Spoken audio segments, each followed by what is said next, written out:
एक बार वक्त के जगाया हुआ प्रभु का सच्चा नाम जो सबके हितकारी और सबके लाभकारी है, उस नाम को लेने में कोई संकोच नहीं, गर्व होना चाहिए। तो मैं पहले बोलूँगा, फिर उसके बाद आप लोग दोहराएंगे।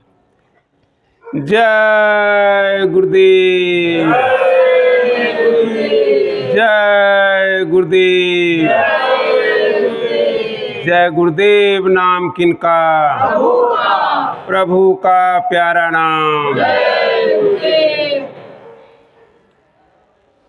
शब्द रूप में सर्वत्र विराजमान परम पूज्य स्वामी जी महाराज, उनके चरणों में अनंत अनंत बार नमन वंदन।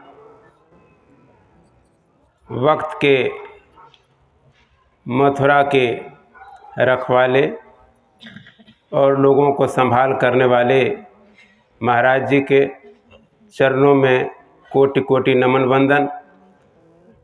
यहाँ पर उपस्थित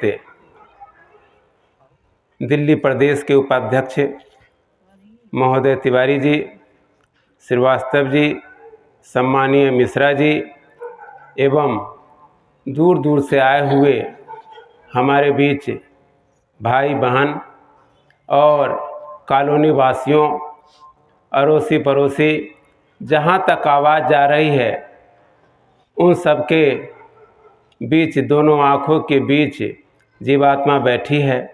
उन सबके जीवात्माओं को जय गुरुदेव।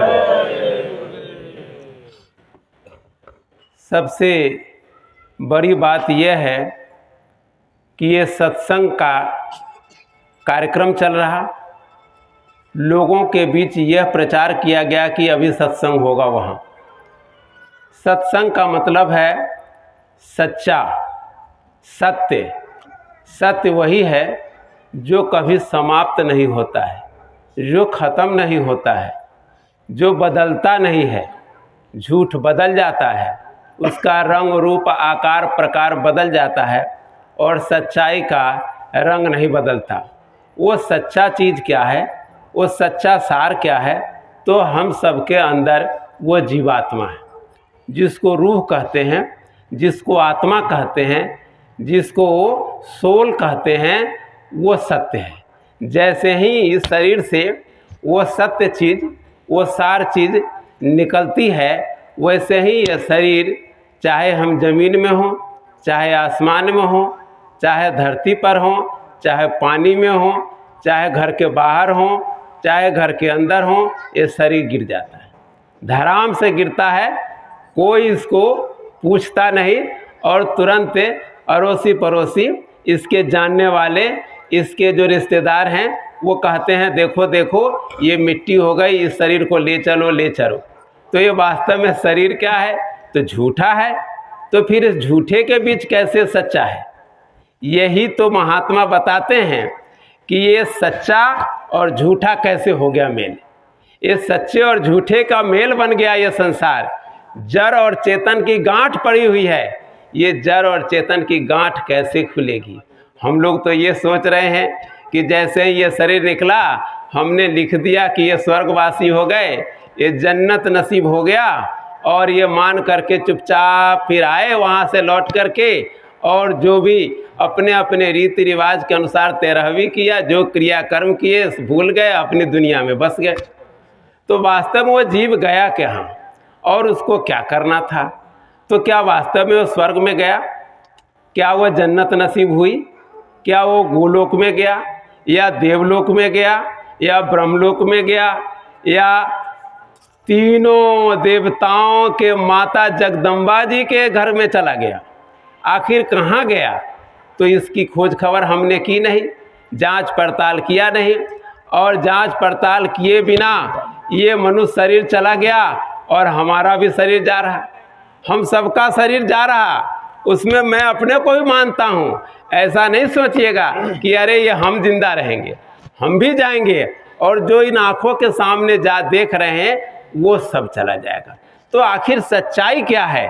सच्चाई यह है कि इसको जानने के लिए थोड़ा सा समय देना होगा।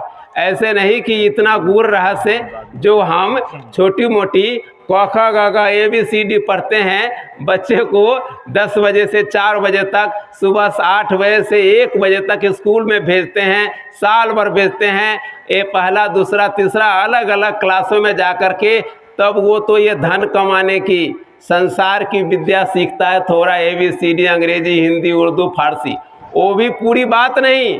अब हिंदू में तो इतने ग्रंथ हैं, 4 वेद और 18 उपनिषद और 108 पुराण और इतने 6 शास्त्र, और इतने के बाद भी हम लोग उसको समझ नहीं पाते, उसको देख ही नहीं पाते, पढ़ ही नहीं पाते। ये तो हम लोग संसार में छोटी मोटी ABCD और थोड़ी बहुत नौकरी कैसे की जाए, गाड़ी कैसे चलाया जाए, गाड़ी कैसे बनाया जाए, बिजली का काम और इंजीनियरिंग का काम, यही सीखते सीखते समय पूरा हो जाता है और इसी सीखने में समय खत्म हो गया।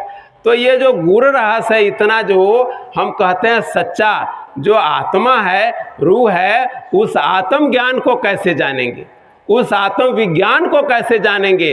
तो सबसे पहले तो इस ज्ञान को, विज्ञान को जानने वाले किसी ऐसे महापुरुष की तलाश करनी होगी, खोजनी होगी। हमने वो भी नहीं किया और हम सोचते हैं कि सब काम समझ गए, हम बहुत जान लिए, अब हमको किसी चीज़ की जानने की ज़रूरत नहीं है, हमको कोई पुस्तक पढ़ने की ज़रूरत नहीं है। अब आजकल आ गया मोबाइल में यूट्यूब पर ही सब देख रहे हैं कि अब हम कोई ज़रूरत नहीं, सत्संग भी सुन लिए और उसी में जानकारी भी बना लिए। तो सही और सच्ची बात यह है कि हम थे यहाँ नहीं, हमारा ये देश नहीं है, हमारा ये घर नहीं है, हमारा मकान नहीं है। अगर एक देश और मकान हमारा होता तो हमको छोड़कर जाना नहीं पड़ता, लेकिन हमको छोड़कर जाना पड़ता है, क्योंकि हमारे जो दादाजी थे, उनके दादाजी थे, उनके पिताजी थे, जब सब चले गए तो हमको भी छोड़कर जाना होगा। इसलिए हमारा ये घर नहीं। जिस तरह से हम अपने घर में, जब हमारा घर होता है उसको सजाते हैं, चाहे दरवाजे को इधर रखिए, चाहे दरवाज़ा पूरब में लगाइए, पश्चिम में लगाइए, आप घर के अंदर टेबल आगे लगाइए, पीछे लगाइए, 4 सोफ़ा रखिए, 5 सोफ़ा रखिए, जिधर बेड रखना उधर रखिए, कोई रोकने टोकने वाला नहीं है। लेकिन सही और सच्ची बात यह है कि हमारे अनुसार न इस देश दुनिया में न जाड़ा होता है, न गर्मी होती है, न बरसात होता है। हम ना चाहते हुए भी कि हमारे शरीर में कोई बीमारी नहीं लगे, हमें बीमारी हो जाती, तो हमारा तो इसमें भी बस नहीं चलता। तो सही सच्ची बात यह है कि हमारा घर ही नहीं है, हम दूसरे के देश में बसे हैं। तो हमारा देश कहाँ है, हमारा घर कहाँ है? तो थोड़ी सी जानकारी कि हम आए कहाँ से और हमको जाना कहाँ है। तो सही सच्ची बात यह है कि जब न ये धरती थी, न पानी था, न बुढ़ापा था, न जवानी थी, न राजा थे, न रानी थी, बस एक ही सच्चा और वह अनामी थे, बस एक अनामी और कोई नहीं। तो फिर आखिर ये कैसे? तो उनके यहाँ से, उनकी मौज में एक आवाज़ उठी, एक हुंकार उठी, एक शब्द की लहर चली और उस शब्द की लहर से अगम लोक बनाए। लोगों ने पूछा ये कौन? तो उन्होंने कहा मैं ही हूँ, मेरा ही रूप है। फिर उसके बाद एक और आवाज़ उठी, हुंकार उठी और अलख लोक का निर्माण हो गया। लोगों ने पूछा कि हुजूर ये क्या? तो उन्होंने कहा मैं ही हूँ, इसमें भी मेरा ही रूप है।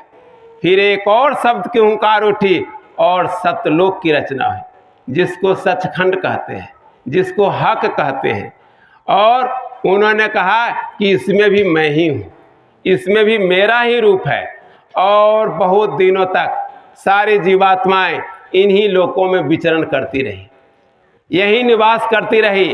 फिर सत्यलोक के वहाँ से एक धारा उठी, एक शब्द की धारा, एक शब्द की आवाज़, एक हुंकार उठी और अनेकों अनेक अनंतों लोकों की रचना हो गई। और उस अनंतों लोकों के बीच 16 पुत्र उतार दिए। 12 पुत्रों का गुप्त रखा गया भेद। संतों ने, महात्माओं ने उन 12 पुत्रों का भेद गुप्त रखा और 4 पुत्रों का उन्होंने भेद खोला। और उन्हीं पुत्रों में से जो महाकाल पुरुष, उनके नीचे पार ब्रह्मलोक, उनके नीचे जीवात्मा को जब उतारा गया तो हल्का सा पर्दा, हल्का सा शरीर डाला गया। जीवात्मा शब्द रूप में थी, कोई शरीर नहीं था, कोई पर्दा नहीं था, और उसी में से कारण शरीर एक डाल दिया गया। शब्द, स्पर्श, रूप, रस, गंध, ये 5 तत्वों का एक पर्दा हल्का सा उसी कारण लोक में डाल दिया गया। जीवात्मा को पता तो चला कि कुछ डल गया, लेकिन वो रूह में इतनी प्रकाश थी, उसमें इतनी आवाज़ थी, उसमें इतनी ताकत थी कि उसके सामने कुछ पता नहीं चला। उनकी आवाज़ में, उनकी ताकत में कोई कमी नहीं आई। फिर धीरे से उस ब्रह्मलोक से थोड़ा सा नीचे खुदा का लोक, जिसको बोलते हैं सूक्ष्म लोक, ईश्वर का लोक, काल प्रभु का लोक, समय का लोक, इन्हीं को समय पुरुष कहते हैं, इन्हीं को काल पुरुष कहते हैं। समय इन्हीं के इशारों से चल रहा है। इधर उधर तो कुछ समय अलग है, इधर का अलग है। तो इन्हीं के काल प्रभु के देश में हमें फिर 9 तत्वों का शरीर अलग से, एक और ऊपर से, कारण के ऊपर से एक और पर्दा डाल दिया गया, सूक्ष्म शरीर। शब्द, स्पर्श, रूप, रस, गंध और 4 तत्व, और इसके ऊपर से 9 तत्वों का शरीर डाल दिया गया। ये 9 तत्वों के शरीर का पर्दा डाल करके और उसके नीचे फिर हमें बहुत दिनों तक, अनंतों तक यहीं पड़े रहे। आखिर ऐसी कैसे मौज हो गई? ऐसा क्यों मौज हुआ? इसकी ज़रूरत क्यों थी? जब 16 पुत्र इन्होंने उतारे तो उनको लग गया कि हमको इन्होंने अपने देश से निकाल दिया। जब अपने देश से निकालने की इनको खबर हो गई, तब लगा कि अब क्या करें, अब तो हम अपने देश जा नहीं सकते। देखिए कितनी बड़ी दौलत है। हम उस देश में जा सकते हैं, लेकिन ये लोग नहीं जा सकते। जिस तरह से ये मनुष्य शरीर मिला, इस मनुष्य शरीर की कीमत समझिए कि इस कीमती शरीर में बैठ करके हम अपने घर, हम अपने देश, जहां यहां से करोड़ों करोड़ों, अरबों अरबों, जिसकी गिनती नहीं की जा सकती, किलोमीटर में नहीं लिखा जा सकता, इतना दूर से हम जा सकते हैं, अपने घर जा सकते हैं।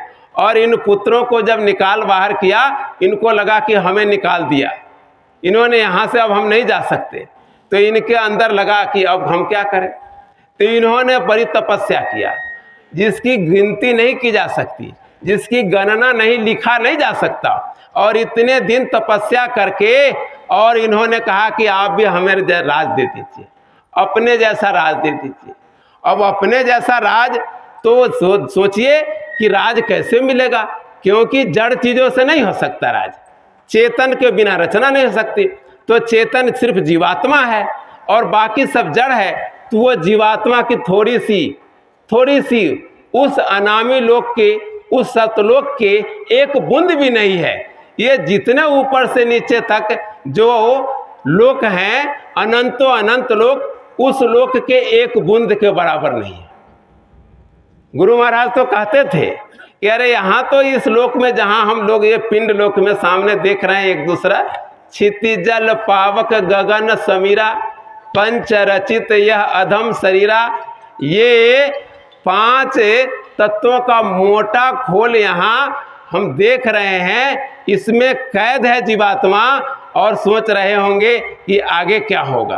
तो इसमें कैद करके उन्होंने ले आए। कैसे? ऐसे नहीं, बहुत दिनों की तपस्या करने के बाद उन्होंने थोड़ा सा मांगा, और मांग करके जीवात्माओं को जब लाए तो एकाएक नहीं आए, एक एक करके शब्दों की धार पर धारा चली, धारा, शब्दों की धारा। और उसी धारा के द्वारा उन्होंने कहा कि बच्चों जाओ, इस शब्द को पकड़े रहना और इसी से चर करा जाना। तो जब वहां से जीवात्मा चली धीरे धीरे, कारण लोक, सूक्ष्म लोक, उसके नीचे जो हम कहते हैं स्वर्ग, वैकुंठ और आद्या महाशक्ति का लोक, ये 17 तत्वों का लिंग लोक है। 5 कर्मेंद्रिय, 5 ज्ञानेंद्रिय, 3 गुण और चतुर्थ अंतःकरण। ये हमें इन लिंग शरीर के, सूक्ष्म शरीर के ऊपर से एक लिंग शरीर डाल दिया गया। अब सोच लीजिए 4 शरीर पहले, देखिए कौन कौन सा। पहले तो कारण शरीर जीवात्मा के ऊपर, फिर उसके बाद सूक्ष्म शरीर, फिर लिंग शरीर, और 5 तत्वों का ये खोल यहाँ स्थूल शरीर डाल दिया गया। यहाँ डाल करके, और पहले स्वर्ग नहीं था, 84 नहीं थी, सभी जीवों को ऐसे ही यहाँ आते थे, और यहाँ आँख कान नाक खुले थे, और यहीं से जीवात्मा चली जाती थी अपने घर।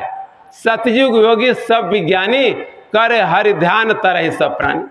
सभी प्राणी यहाँ से जाने लगे। तो काल प्रभु ने देखा कि अरे ये क्या हो रहा, हम इतने दिनों तक तपस्या करके इनको अपने राज हम चलाने के लिए मांग कर लाए, और ये सब जा रहे हैं, तो मेरी तपस्या तो बेकार चली जाएगी। तो उन्होंने अपनी शक्ति से, आद्या महाशक्ति जगदम्बा जिसे कहते हैं, उन्होंने पैदा किया, और उसके बाद 3 ब्रह्मा विष्णु महेश इनको पैदा किया, और इन लोगों से 20-20 हजार तक तपस्या करवाए।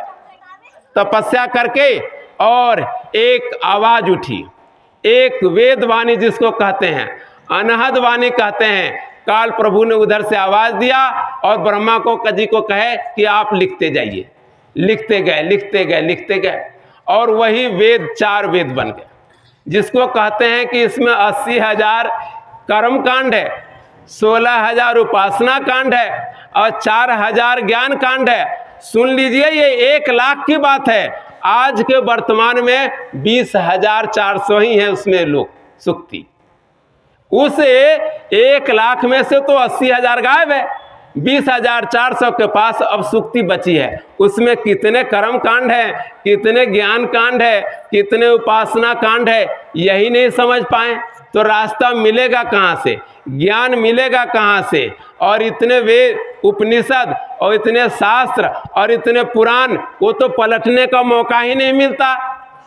हम लोग तो जैसे पहली क्लास से ABCD शुरू करते हैं, और ग्रेजुएशन MA DLED और नौकरी करते, बाल बच्चों की सेवा करते, इसी में समय खत्म हो गया। बाकी चीज ज्ञान मिलेगा कहाँ से? तो महात्माओं ने इसके लिए एक दरबार रखा, संतों की धारा, संतों का दरबार रखा। क्योंकि संतों की चर्चा न वेद में है, न उपनिषद में है, न कुरान में है। संतों की चर्चा इधर है ही नहीं। ये तो 700 वर्षों में कलयुग में ये कबीर साहब आए, और उन्होंने नाम शब्द योग, नाम इसी को शब्द कहते हैं, इसी को आवाज कहते हैं, इसी को साउंड कहते हैं, और ये रास्ता बनाया। पहले रास्ता नहीं था, जो हम लोग सोचते थे जाएंगे मंदिर में, वहाँ पूजा आराधना करेंगे और उनसे काम हो जाएगा, मस्जिद में चले जाएंगे, चर्च में चले जाएंगे और गुरुद्वारे में चले जाएंगे। वो रास्ता तो ठीक था, लेकिन वहाँ किसी महात्मा से, जगे हुए महात्मा से रास्ता मिल जाता, और वो रास्ता लेकर के काम हो जाता। अब वो रास्ता बताने वाले ही वहाँ नहीं है। ये तो मूर्ति की पूजा जो मंदिरों में रखा गया, ये तो त्रेता के बाद ये जो आपका द्वापर लगा, इसमें जब देखे कि अरे ये सब लोग कैसे जाएंगे, इनका कल्याण कैसे होगा, तो बड़े बड़े उस समय के व्यास मुनि थे, उन्होंने बड़ी बड़ी मूर्तियां बनवाई, और उन्होंने कहा कि देखो ये मूर्तियों के बीच सामने दोनों आंखें इनके बीच है, इन पर ध्यान लगाइए, यही सामने देखते रहिए और देखते रहिए, देखते रहिए। देखते देखते जब आपकी आंख है एक टक हो जाए, तो धीरे से बाहर की आंख बंद कीजिए, और अंदर की आंख जो दोनों आंखों के बीच बसा है, आत्मा की आंख, जीवात्मा की आंख, रूह की आंख, वो खुल जाएगी। और खुलते ही हम आप यहीं से स्वर्ग और बैकुंठ और गोलोक, देवलोक, ब्रह्मा के लोक, विष्णु के लोक, शंकर के लोक, यहीं से दर्शन दीदार होगा। अब इस दर्शन दीदार जब होने लगा, लेकिन अब ये भी खत्म हो गया, अब ये भी विद्या खत्म हो गई। अब वो मंदिर से हम लोग जाते हैं, और वो फूल अक्षत और चावल और बतासे और मिठाई तरह तरह के हम वहाँ चढ़ा कर आ जाते हैं, और सोचते हैं कि हमारा काम खत्म हो गया। उस समय यज्ञ चलता था। अब तो अब सब स्वामी जी गुरु महाराज जब थे, तो यही फरवरी का महीना था, 15 से 25 फरवरी काशी में तीसरा यज्ञ उन्होंने किया था। पहला अयोध्या में 77 में, दूसरा अहमदाबाद में 78 में, और 79 में फरवरी में, ये 15 से 25 फरवरी काशी के उस पार रेती पर बाबा जय गुरुदेव जी ने तीसरा साकेत महायज्ञ किए थे। उसमें उन्होंने खुद बताया और लोगों ने देखा जो उस यज्ञ में गए थे कि काशी में रहने वाले शिव जी कैसे उस रेती पर आ गए उस यज्ञ पे। वहाँ लोगों ने देखा एक पक्षी के रूप में जो न तोता के जैसा थे, न मैना के जैसा थे, न उल्लू के जैसा थे। उनका रूप ही अलग और उनके रंग और रूप बदलते थे। लोगों ने जो उस यज्ञ में गए थे उनका दर्शन किया तो समय के रहते यज्ञ, ये जितने नाना तरह के जो हम देखते हैं व्रत उपवास करते हैं और जितना तरह के हम पूजा पाठ करते हैं, आखिर किस लिए? इसलिए कि जीवात्मा का कल्याण हो। लेकिन जीवात्मा का कल्याण तब होगा जो जगा हुआ कोई महात्मा हो, जो खुद उस रास्ता को जानता हो। अब ये जो जीवात्मा है ये शरीर में है कहाँ? शरीर में ही नहीं है, ये स्वर्ग के दरवाजे पर बैठा हुआ है और जीवात्मा ये शरीर के दरवाजे पर बैठा है, जिसको कहते हैं 10वां द्वार अलग है। लोग कहते थे गांव में एकादशी करोगे ना तो ये काम तुम्हारा हो जाएगा सिद्ध। एकादशी का मतलब क्या था? महात्माओं ने उस समय शोध कर बताया था कि ये 10 दरवाजे हैं, इन सभी दरवाजों को बंद करो और 11वां दरवाजा यहाँ सामने दोनों आंखों की बैठा है और इस दरवाजे से एकादशी द्वार यहाँ से चलोगे तो काम हो जाएगा। अब वो द्वादशी का मतलब एकादशी का मतलब ही बदल गए कि उपवास करने लगे और शाम को थोड़ा सा पूजा पाठ कर लिए, समझ गए एकादशी व्रत हो गया। तो ये हम अज्ञान में भूल में रास्ता भटक गए। जो हम सच्चा रास्ता हमको किसी से मिलना चाहिए था वो मिलता तो हम सच्चे भजन करते, सच्ची आराधना करते। तो ये जीवात्मा जो दोनों आंखों के बीच बैठी है ये वास्तव में इस शरीर का नाका है, शरीर का दरवाजा है। जिस तरह से घर का एक गेट होता है, दरवाजा होता है, उसके बाद सड़क, उसके बाद घर खत्म, तो उसी तरह ये जो जीवात्मा है ये शरीर में अगर होती तो बड़े बड़े डॉक्टर अभी तक इसको खोज लिए होते माइक्रोस्कोप से लगा लगा करके कि आजकल कहाँ है, लेकिन नाके में बैठी है, वो है ही नहीं। उसकी जो शक्ति है वो शरीर में प्राण के रूप में उतर रहा, अलग अलग धारों में उतर रहा और उस धारों के द्वारा हमारे शरीर के अंदर क्रियाकलाप हो रही और उसी क्रियाकलाप से हम चल रहे हैं, दौड़ रहे हैं, उठ रहे हैं, भाग रहे हैं और हम सोच रहे हैं कि हमारा सब काम चल रहा है। सही सच्ची बात यह है कि जीवात्मा दोनों आंखों की बैठी है इसी दोनों आंखों के बीच और यहाँ से सामने ही स्वर्ग है। सामने स्वर्ग दूर नहीं है, लेकिन हम कैसे फंस गए? कर्मों के द्वारा। ये कर्म कहाँ से आ गए? तो मैं बता रहा था कि जब ब्रह्मा विष्णु और महेश को 20-20 हजार वर्ष इन्होंने तपस्या किया और उधर से काल प्रभु ने आवाज दी, इन्होंने वेद की रचना कर दी, ब्रह्मा जी को आवाज सुनाई दी, वेद की रचना कर दी और उन्होंने कहा देखो ये वेद की रचना हो गई। अब ये जितने जीव है यहाँ उनको बता दो कि कर्म का विधान बन गया। अब अच्छा करेंगे अच्छा, बुरा करेंगे बुरा, उसकी यहीं पे सारा सिस्टम बना दिया कि आप उधर नहीं जा सकते। अच्छा करेंगे तो स्वर्ग में चले जाएंगे, बैकुंठ में चले जाएंगे, वहाँ लाखों करोड़ों साल तक रह सकते हैं। लेकिन अगर बुरा करेंगे तो अब वहाँ से नरकों की यहाँ से शुरुआत हुई है, यहीं से पहले नहीं बना था नरक। न 84 था न 4 खान था, ये 4 खान 84 हमारे घेरने के लिए बना दिया गया कि अब जीव अच्छा करे या बुरा करे और घेर करके फंसा दिया गया। अब हम लोग इसी से फुर्सत नहीं है कि ये 4 खान क्या है 84 क्या है। हम लोग सोचने लगे अरे कुछ नहीं है, नरक भी यही है, स्वर्ग भी यही है, भगवान भी यही है, मरने के बाद किसने देखा? जो होगा देख लेंगे। इस भूल भरम अज्ञान में धोखा हो जाएगा। माताएं, बहनें, बुजुर्गों, नौजवान साथियों, ये अभी समय है। ये मनुष्य शरीर बार बार नहीं मिलता है। ये मनुष्य शरीर ही ऐसा शरीर है जिसके द्वारा हम अपने जीवात्मा को अपने घर पहुंचा सकते हैं। जो अपना घर कितना दूर है, जिसको हम नाप नहीं सकते। कहते हैं योजन में 64 कोस का एक ओजन होता है, और योजनों योजनों तक आप दिन रात चलें। यही छोटी सी एक नमूना बताता हूं। इस संसार का जो साइंस कहती है कि सूरज से प्रकाश को यहां आने में 8 मिनट लगता है, और यही दूर के जो दूसरे स्टार हैं, दूसरे जो तारा हैं, वहां से प्रकाश आ रही है, और कई सालों भर हो गया अभी तक पहुंची नहीं प्रकाश, इतना दूर है। और जो इसके ऊपर जिसको बोलते हैं गैलेक्सी, आकाश गंगा, वहां से प्रकाश आ रही है, वो लाखों लाख साल तक हमारे पास आने में लगेगा। अब बताओ, इतना इसी संसार में हम अपने लोक को नहीं जान सकते, तो हम आप सोच रहे हैं कि इस मनुष्य शरीर में हमने जो पढ़ लिया, लिख लिया, अरे छोड़ दीजिए लोक की बात, दूसरे तारों की, ग्रहों की बात, पृथ्वी पर ही देख लीजिए कितने दोष हम लोग घूम लिए हैं। इंडिया में ही बहुत सारे जगह नहीं घूम पाते, बहुत शहर नहीं घूम पाते, बहुत गांव नहीं देख पाते, विदेशों की तो बात ही छोड़ दीजिए। तो क्या ये घूम लेंगे या चले जाएंगे? उनकी जानकारी कैसे मिलेगी? तो ये कहानी किताबों में नहीं मिलेगी, ये जो हम पढ़ रहे हैं ग्रंथों में नहीं मिलेगी। अगर ग्रंथों में होता तो लोग खोज लिए होते और पढ़ करके सब पारंगत हो गए होते। ये विद्या अध्यात्म विद्या है, ये परा विद्या है, ये आत्म विद्या है। इसके लिए कोई गरीबी अमीरी की जरूरत नहीं है, उसकी पढ़ाई लिखाई की जरूरत नहीं है, किसी जाति धर्म की जरूरत नहीं है। ऐसी विद्या सबके अंदर भरी पड़ी है।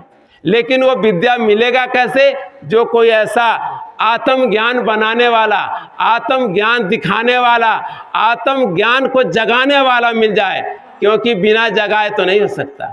जब साइकिल सीखने के लिए हमको प्रैक्टिस करना पड़ता है, कार बनाने के लिए हमको कार मैकेनिक को उस्ताद बनाना पड़ता है, तब जाकर के कार के बहुत सारे फॉल्ट जान पाते हैं।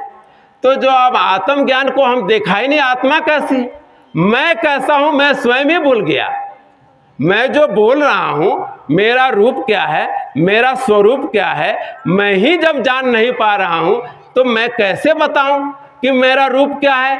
तो इसी वक्त के महापुरुष यही बताने आते हैं कि देखो बच्चों, तुम्हारा देश ये नहीं है, ये किराए का मकान है, छोड़कर जाना पड़ेगा, और जाने से पहले अपना काम करना पड़ेगा। और अपना काम जो हम अब तक देख रहे हैं, खेती, दुकान, दफ्तर, बाल बच्चों को सेवा, ये अपना काम नहीं है। ये घर समाज शरीर चलाने के लिए काम है, अपना काम नहीं। ये झूठा रिश्ता नाता है। कैसे झूठा रिश्ता नाता है? क्योंकि ये सब छोड़कर जाएंगे, आज न कल चले जाएंगे। कहेंगे नहीं, ये तो प्रेम का रिश्ता है, हम तो सब बच्चों से प्रेम करते हैं, पति पत्नी प्रेम करते हैं। जरा विचार कीजिए, प्रेम ऐसा चीज है कि वो कभी अलग नहीं होता, वो उसके साथ जुड़ता जाता है, जुड़ता जाता है, जुड़ता जाता है, बढ़ता जाता है, घटता नहीं है। लेकिन अगर प्रेम से किसी को कहते हैं कि हम अपने बच्चे को बड़ा प्रेम करते हैं, जरा चिपका के देखिए, आप कितना देर उस बच्चे को अपने हृदय से चिपका कर रखेंगे? 1 घंटा, 2 घंटा, 2 दिन, 10 दिन, 2 महीना, आपको खुद ही उससे नफरत होने लगेगी। अरे भार स्वरूप लगने लगेगा कि हम इसको कैसे चिपका कर रखें। तो प्रेम कहाँ है? तब तो वहाँ आपको दुराव हो गया, वहाँ उससे अलग होने की इच्छा होने लगी। तो वो प्रेम नहीं है। जो सोचते हो कि पति पत्नी के बीच प्रेम है और यहाँ जो प्रेमी प्रेमिका के बीच प्रेम है, वो प्रेमी भी देखिए एक दूसरे के साथ चिपका कर कितना देर रह सकते हैं? घंटे, 2 घंटे, 2 दिन, 10 दिन, 2 महीने, 4 महीने। आपको पसीने की बदबू आने लगेगी, उसकी गंध आने लगेगी, दुर्गंध आने लगेगी। आप कहेंगे इसको जल्दी हटाओ, इसको जल्दी जाओ। आप भी नहाने चाहेंगे, वो भी नहाने जाएंगे, फिर परफ्यूम लगाएंगे। ये प्रेम नहीं है। सच्चा प्रेम तो अंदर से जो चेतन के साथ और चेतन के द्वारा होता है। इस शरीर से जो भी प्रेम है सब झूठा प्रेम है। ये जो झूठा प्रेम ज़्यादा दिन तक चलेगा नहीं, ये खत्म होने वाला है। जैसे ही शरीर खत्म तो ये प्रेम भी खत्म है। तो सच्चा प्रेम कैसे होगा? जीवात्मा से प्रेम करेंगे। जीवात्मा से कैसे प्रेम करेंगे? जीवात्मा से प्रेम करने के लिए ऊपर से उठ रही है शब्द, आ रही है शब्द। जब उन्होंने वहां से भेजा तभी अपने साथ में उतार दिया, ये देखो ये शब्द की धारा जा रही है, इसको पकड़ के रखना। और हम लोग यहाँ भूल गए, रिश्ते नाते में खो गए और रिश्ता नाता इतना मजबूत बना लिए कि कोई बताने वाला आता कहता है जी हमको तो परिवार से फुर्सत नहीं, क्यों जाए, हमको नहीं जाना, हमारे को तो यही अपना नजर आता है। जो अपना है उसी को हम भूल रहे हैं। अरे बताइए, सदगुरु से कोई सच्चा अपना हो सकता है जो कहता हो कि बच्चा यहाँ भी अपने साथ, अब मरने के बाद नाम लोगे या न लोगे, लेकिन अगर रास्ता ले लियो हो तुमने, हम अपना हाथ मुझे पकड़ा दिया तो मैं वहाँ भी साथ। इस संसार में सबसे बड़ा दुख है मौत का दुख, उससे बड़ा दुख कोई नहीं है। क्योंकि बीमारी होती है तो डर इसी लगता है मर न जाऊं, कोई जानवर आ गया, सांप बिच्छू आ गया, सोचते काट लेगा मर जाऊंगा, मर न जाऊं। कोई और परेशानी आ गया, बंदूक लेकर तलवार लेकर सामने आ जाए, सोचा गर्दन काट देगा, मर न जाऊं। यानी मौत का सबसे बड़ा दुख और सबसे बड़ा भय है। उस मौत के समय ना हमारा बेटा काम आता, ना हमारा पिता काम आते, ना भाई पड़ोसी रिश्तेदार काम आते, ना पति पत्नी काम आते। उस समय एक ही काम आता है, सदगुरु। ऐसा सदगुरु जो मौत के काम आए, वही सच्चा सदगुरु है, वही सच्चा प्रेमी है, वही सच्चा हितैषी है। बाकी रिश्ते सनाते सब झूठे हैं। तो कहेंगे क्या इसको क्या करूं, छोड़ दूं, इसको कहाँ ले जाऊं, इन सबको छोड़ करके जंगल में चले जाऊं? कहाँ कुंभ में नहाने देखिए लोग जा रहे हैं, बहुत भीड़ हो रही है। लोग सोचते हैं कि वहां जा करके पाप धुलेंगे। कहानियां आ रही है बहुत सारी, उस कहानियों में सब लोग खो गए हैं। एक सगुफा छोड़ दिया गया, 144 साल में ऐसा जो समय है, वक्त है, ऐसा नहीं मिलेगा। ये बहुत अच्छा है, ठीक है, अच्छा वक्त है। लेकिन सही सच्ची बात तो यह है कि पाप इस शरीर में है ही नहीं जमा। इस शरीर के ऊपर जमा होता तो अच्छे अच्छे साबुन मिल रहे हैं, शैम्पू मिल रहे हैं, धो धो करके अब तक तो लोगों ने छुड़ा दिए होते। और उसमें भी कहते हैं संगम पे स्नान करने। जरा सोचिए, त्रिवेणी धारा बहे, आगे गंगा एक, 3 धारा होनी चाहिए, वो त्रिवेणी धारा है ही नहीं यहाँ। वो तो गंगा और जमुना के एक मेल है और हम सोचते हैं कि यही संगम है। वहाँ 3 धारा नहीं है। वहाँ अभी भी कहते हैं सरस्वती जी गुप्त चल रही है, गुप्त। ये धोखा है, अज्ञान है।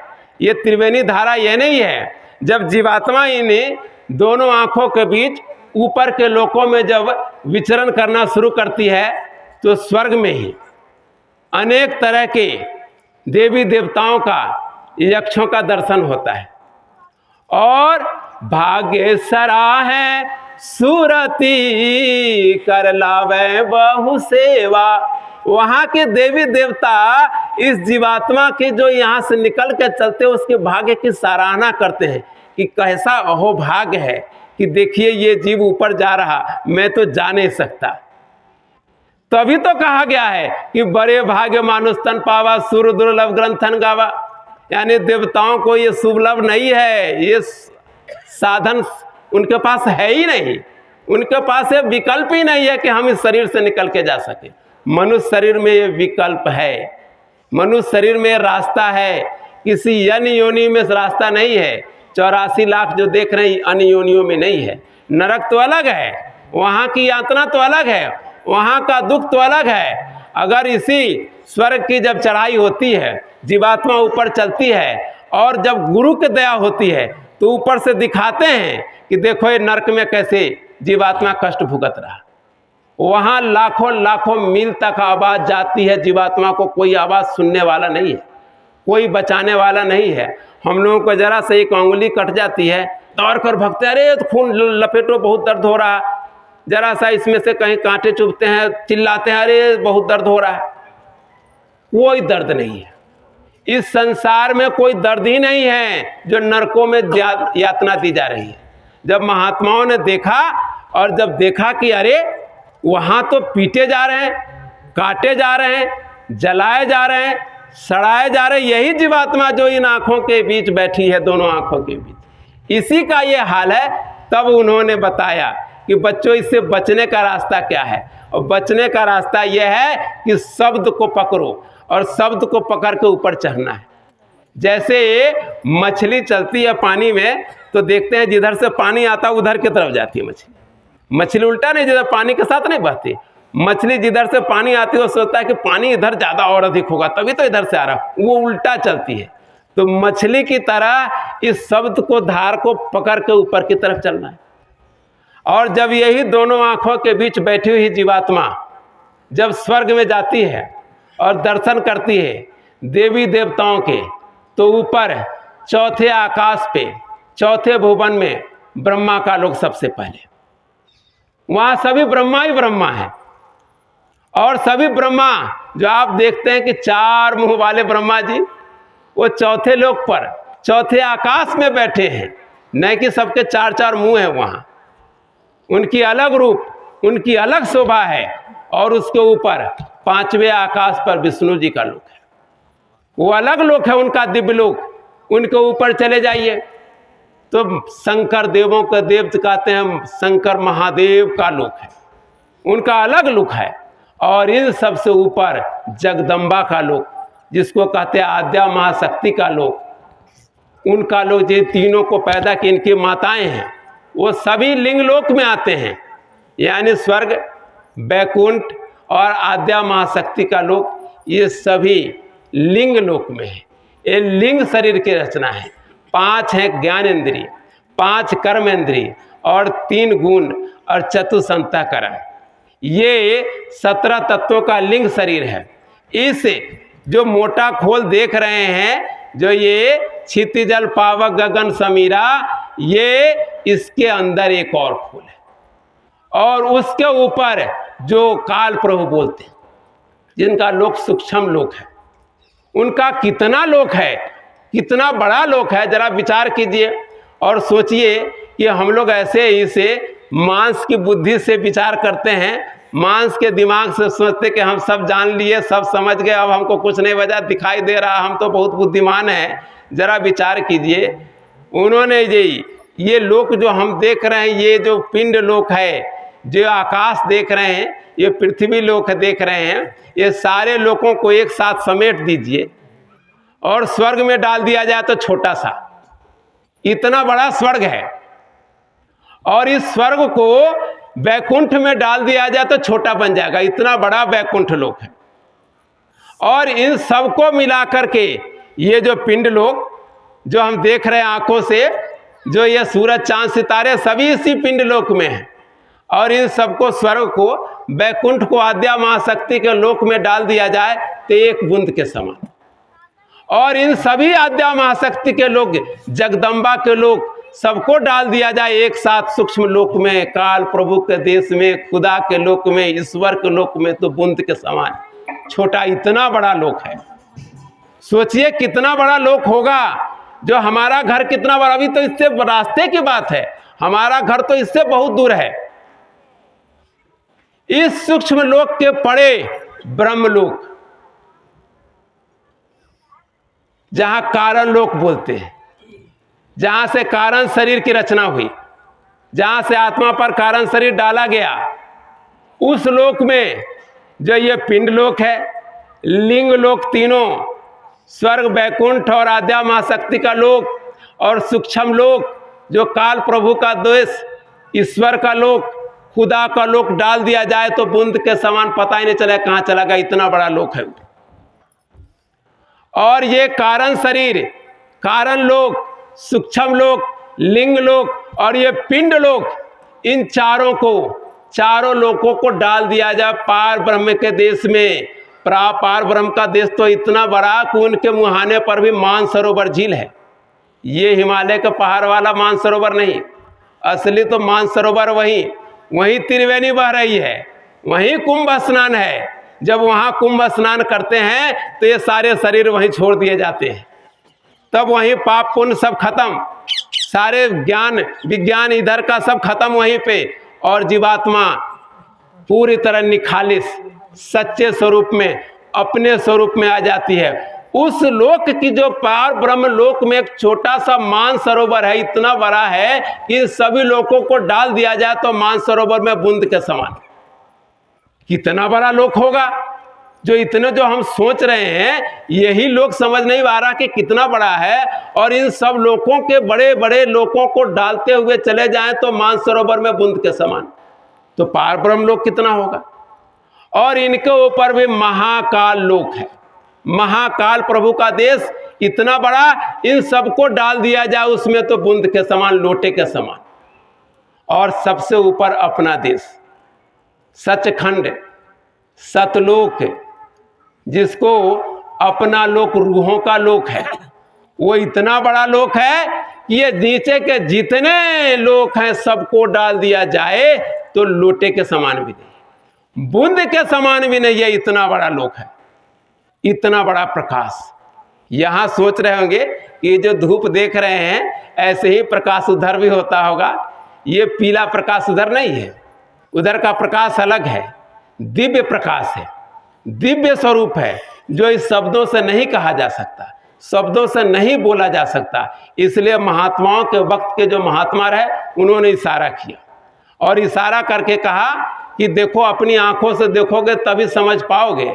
एक छोटी सी बात उदाहरण देख लीजिए कि एक कोई आदमी भैंस देखा हो और एक आदमी नहीं देखा हो, तो चाहे देखने वाला चाहे जितना भी गुणगान कर ले, उसके सामने लिखे कि भैंस ऐसा होता है, 4 पैर होता है, मुंह ऐसा होता है, सींग ऐसा होता है, पूंछ ऐसा होता है, शरीर ऐसा होता है, लेकिन जो नहीं देखा है उसके आंख में, उसके दिमाग में नहीं बैठा सकता कि भैंस का स्वरूप कैसा है, भैंस का शकल कैसा है, भैंस का आकार कैसा है।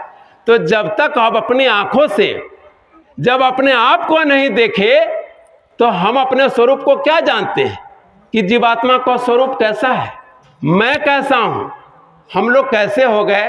जरा सोचिए, कितना तरह से कितने दिन महाकाल प्रभु की बात कर रहे थे। जब ये प्रलय होता है, महाप्रलय होता है, तो ये सब लोगों को लपेट करके महाकाल प्रभु अपने पास रख लेते हैं और अनंतों अनंत युग तक वहीं लपेटे रहते हैं, और फिर रचना होती है। और महात्मा बताते हैं कि ऐसा प्रलय कितनी बार हो चुका। अब सोचिए, कल्पना कीजिए, क्या ये दिमाग, ये मांस की बुद्धि से समझा जा सकता है। इसके लिए दिव्य ज्ञान चाहिए, और दिव्य ज्ञान के लिए दिव्य महात्मा, दिव्य महापुरुष चाहिए। और जब दिव्य महापुरुष से वो रास्ता मिल जाए तब दिव्य, उसके लिए हमको मेहनत करना पड़ेगा। मेहनत तो थोड़ी करनी पड़ेगी, लेकिन हम लोग क्या सोच रहे हैं, जैसे कोई आदमी जेल चला गया, वही 10-20 बरस रह गया, उसका कोई मिलने वाला आया, देखो भाई तुमको जेल से निकालने आया हूं, चलो। कहा कि क्यों, मेरा तो यही घर है, मैं वो तो रहते रहते अब उसकी आदत हो गई कि सुबह में खाना इसी थाली में मिलेगा और यही कंबल ओढ़ना है। उसकी आदत हो गई वही थाली खाने की, थाली पर वही दाल चावल खाने की और वही कंबल ओढ़ने की, उसको वही अपना घर समझने लगा। तो जैसे कहता है कि सुनो भैया, अरे छोड़ो इस थाली को, इस कंबल को छोड़ो, निकलो, चलो अपने घर चलो। कहा कि नहीं, हम नहीं जाएंगे ऐसे, पहले देखो हमारी थाली में छेद हो गया, पहले इसको ठीक कराइए। हमारा कंबल फट गया जो मैं रोज सुबह शाम ओढ़ता हूं, इसको पहले सिलिए। पहले हमको खाने में ये नहीं मिलता, हमको ये दीजिए, तब हम चलेंगे। यही कर रहे हैं हम। जब महात्मा सत्पुरुष आते हैं और बताते कि चलो अपने घर अपने देश, अरे समय बहुत थोड़ा रह गया है, ये भी जाने वाली है। बताइए, गुरु महाराज सन 52 से रास्ता दे रहे हैं, दे करके, और समझिए कि 70-75 बरस होने जा रहा है। इतने साल में बहुत सारे, यहाँ जो 79 में जो यज्ञ हुआ था काशी में, उसके भी 46 साल हो गए। 45-46 साल हो गए। अब बताइए उस समय के लोग अभी 46-40 साल के तो हो गए जो उन्होंने यज्ञ देखा था। 50-50 साल के हो गए, 60 साल के हो गए। और कोई ऐसा आदमी नहीं धरती पर जो इस समय 100 पार छूता होगा, शायद ही कोई होगा। तो जाने का नंबर तो आने वाला है। 70-80 में धीरे धीरे धीरे शरीर के हाथ पैर नाक आँख कान सब काम करना बंद हो जाता है। तो अब ऐसे समय में बताइए, समय थोड़ा रह गया है और थोड़े समय में अब हमको दिव्य ज्ञान चाहिए। तो हम लोग क्या कर रहे हैं, अपनी थाली अपनी कंबल गुरु महाराज से कहते हैं ये ठीक कीजिए, इसको पहले ठीक कीजिए, बेटा बेटी की बीमारी ठीक कीजिए।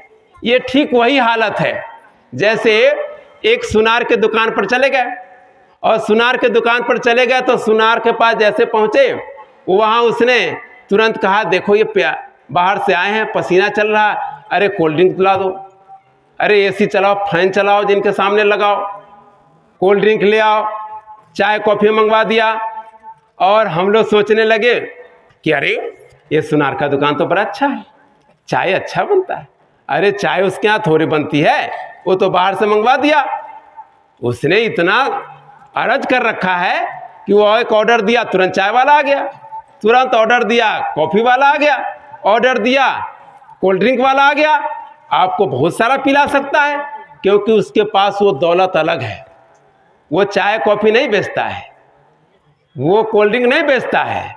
तो सदगुरु के पास अगर आए हैं तो हम सोच रहे होंगे बीमारी ठीक हो जाए, बेटा बेटी की शादी हो जाए, ठीक घर ठीक हो जाए, ये तो जाने वाली है। बहुत सारे बेटा बेटी घर मकान दुकान सब छोड़ कर आए हैं, ये भी चली जाएगी। तो वक्त के महापुरुष तो पहले ये बताते कि ये सब छोड़ो, ये प्रारब्ध की चीज़ है, प्रारब्ध में जो होगा वो मिलेगा। अगर प्रारब्ध खत्म कर दिया जाए, सोचते हैं कि हमारा दुख खत्म हो जाए, सुख ही सुख मिले। जिस दिन दुख खत्म हो जाएगा उसी दिन सुख भी हमसे चला जाएगा। जिस दिन से दुख खत्म हो सुख चला जाएगा तो फिर और प्रारब्ध खत्म हो ये शरीर ही खत्म हो जाता है। अगर प्रारब्ध अभी खत्म कर दिया जाए इसको, तुरंत शरीर खत्म, शरीर खत्म तो जीवात्मा को फिर साधन कहाँ से मिलेगा? निकलने का रास्ता तो इसी शरीर से है। इसलिए इस शरीर से निकलने के लिए थोड़ा सा कष्ट उठाना पड़ेगा। नो पेन नो गेन, दर्द चाहिए। स्कूल में जब बच्चा पढ़ने जाता है उसे भी दर्द सहना पड़ता है, डंडा खाना पड़ता है, रात दिन मेहनत करना पड़ता है। इसी तरह इस मनुष्य शरीर में आए हैं तो ये प्रारब्ध के जो हमें भोग मिले हैं, जिससे हमें बच्चे मिले, परिवार मिले, रिश्तेदार मिले, दुख सुख मिले, बीमारी मिले, काला गोरा शरीर मिला, जवानी मिली, बुढ़ापा मिला, जैसा भी मिला, इसी में समय निकाल करके और सच्चा भगवान का प्रभु का भजन कर लीजिए। नहीं तो फिर ये जाने मिलने वाला नहीं है, इतना आसान नहीं है ये मिलने वाला। महात्मा सोचते हैं, जब खुद गुरु महाराज कहते थे कि मैंने 18 घंटे किया, उन्होंने कहा था कि अरे बच्चों, मैं अगर कपड़ा फाड़ कर सबको एक एक बांट दूं और ऐसे ही सब सतलोक चले जाए तो बड़ा आसान था, मैं तो कपड़ा फाड़ कर सबको दे दूं। तो उससे नहीं मिलता है, मिलता है मेहनत से, कष्ट से। अपने अंदर कर्मों को बांध कर रखना होगा। जो हम बोलते हैं अनेक तरह के, क्रोध कर लिए, बोल रहे हैं अनेक तरह के वाणी में, वाणी पर कमांड ही नहीं है, कुछ भी बोल रहे हैं, किसी को किसी की निंदा नहीं करनी चाहिए, सबसे पहले वही शिकायत आ रही। क्रोध पर कमांड होना चाहिए, वाणी पे, कर्मों पर ध्यान देंगे। जब कर्मों पर जब ध्यान देंगे तो सदगुरु की दया मिलेगी, और जब सदगुरु की दया मिलेगी तभी ये दोनों आंखों के बीच जीवात्मा बैठी है, उसमें ज्योत जलेगी। और ज्योत जलेगी तो सामने चरण कमल का प्रकाश, और उस चरण कमल के सामने जब बहुत बड़ा शीशा है जिसको चरण कमल कहते हैं, ये कोई शीशा यहाँ ऐसा नहीं, इस लोक से बहुत बड़ा है। जो ये देख रहे हैं सामने, इस लोक से बहुत बड़ा, इतना बड़ा चरण कमल है। और सामने जब स्वरूप देखती है तो जीवात्मा धन्य हो जाती है। कहती है कि तब रोना आता है कि अरे मैंने कितना समय गंवाया, बर्बाद कर दिया। और तब अपने लिए नहीं, तब लोगों के लिए रोता है, चिल्लाता है कि अरे आप भी आ जाओ, आप भी आ जाओ, यहाँ वो दौलत मिल रही है जो हम आप कहीं मार्केट में नहीं मिल रहा। दुकानों में नहीं मिल रहा, बाजारों में नहीं मिल रहा, वो अमोलक दौलत के लिए तब वो जीवात्मा चिल्लाती है। हम लोग भी गली गली घूम रहे। आज सत्संग का कार्यक्रम हो गया, तो इसी अमोलक दौलत की ये चीज बांटी जाती है। यहाँ सोच रहे हैं कि सिर्फ रोगी बीमारी, ये तो महात्माओं की ऐसी ही चीज है। जैसे सुनार के यहाँ जाएंगे तो कुछ ना कुछ सामान ऐसे भी चाय कोल्ड ड्रिंक पिला देगा, तो महात्माओं के यहाँ तो भौतिक विद्या ऐसे ही मिल रही है, भौतिक सुख शांति ऐसे ही मिल जाती है, लेकिन अमोलक चीज कुछ और है। तो हमारे बीच दिल्ली संगत के उपाध्यक्ष जी तिवारी जी बैठे हैं, और अब मैं अपने शब्दों को यही विराम देता हूं और उनसे निवेदन करता हूं कि तिवारी जी आएँ और आप सबको अमोलक वचन सत्संग संदेश सुनाएं। एक बार उस प्रभु के भगवान का नाम को जोर से बोलेंगे, जय गुरुदेव।